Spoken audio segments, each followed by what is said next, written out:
আমরা বেশিরভাগ সময় ভ্রমণে গিয়ে ক্লান্ত হয়ে পড়ি। নতুন কোথাও গেলে উদ্দীপনার পাশাপাশি ক্লান্তি আমাদের ঘিরে ধরে। আর এই ক্লান্তির কারণে ভোগান্তিও বাড়ে।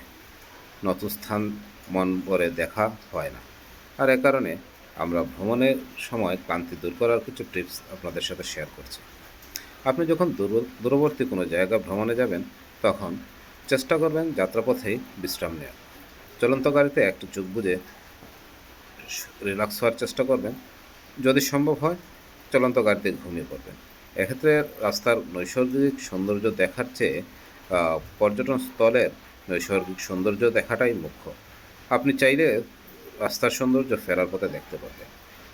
যদি আপনি চলন্ত গাড়িতে একটু বিশ্রাম নেন কিংবা ঘুমিয়ে পড়তে পারেন, তাহলে আপনার যাত্রার ক্লান্তি অনেকটা কমে আসবে। আবার নতুন স্থানে যাওয়ার যে উদ্দীপনা, সেই উদ্দীপনা এবং আপনার আগ্রহ একাকার হয়ে ভ্রমণের আনন্দ বাড়িয়ে দিবে।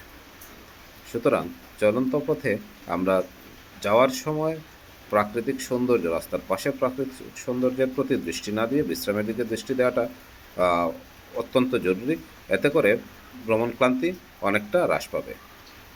তবে ফেরার পথে আপনি চাইলে যাত্রাপথের উভয় দিকের সৌন্দর্য উপভোগ করতে পারবেন।